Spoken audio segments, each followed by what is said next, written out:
গুমের নামে তাদেরকে পুড়িয়ে মারা হয়েছে।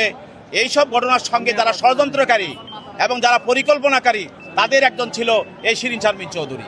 শিরিন শারমিন চৌধুরী সে একজন অবৈধ এমপি ছিল এবং ফ্যাসিস্ট হাসিনার অন্যতম একজন সহযোগী ছিল এবং অবৈধ সংসদের সে অবৈধ একজন স্পিকার ছিল এবং ফ্যাসিস্ট হাসিনাকে তার ফ্যাসিজম এবং স্বৈরশাসন চালার জন্য তারা যে কয়জন তাকে সহযোগিতা করেছে তার অন্যতম ছিল এই শিরিন শারমিন চৌধুরী এবং তাকে পুরস্কার স্বরূপ শেখ হাসিনা তাকে স্পিকারের মতো একটা পদে তাকে অধিষ্ঠিত করেছিল। এবং যেই জুলাই আন্দোলনের সময় যে আন্দোলনটা হয়েছিল সেই আন্দোলনে যে হত্যা এবং যে গুলি চালার ঘটনা ঘটেছে এবং পুড়িয়ে মারার যে ঘটনাগুলো ঘটেছে এবং ছাত্র জনতাকে যেভাবে গুমের নামে তাদেরকে পুড়িয়ে মারা হয়েছে, এইসব ঘটনার সঙ্গে যারা ষড়যন্ত্রকারী এবং যারা পরিকল্পনাকারী তাদের একজন ছিল এই শিরিন শারমিন চৌধুরী।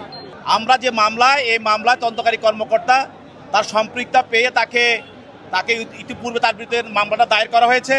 সে এজাহার নামী আসামি, তাকে গ্রেপ্তার করা হয়েছে। এখন সে যদি জামিনে মুক্তি পায় তাহলে এই মামলা তদন্ত ব্যাঘাত ঘটাবে। এই যে চলমান যে আমাদের যে ন্যায় বিচার প্রতিষ্ঠার যে একটা ব্যবস্থা, সেই ব্যবস্থাকে সে ব্যাঘাত ঘটাবে।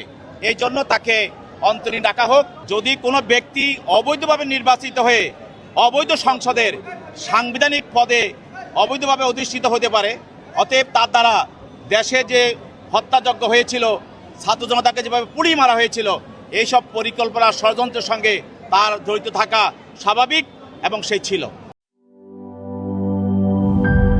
গ্লিটারের টুইন লেমন ও অ্যান্টিব্যাকটেরিয়াল ফর্মুলা বাসনকে চকচকে জীবাণুমুক্ত করে আমাদের দেয় গ্লিটার গ্যারান্টি।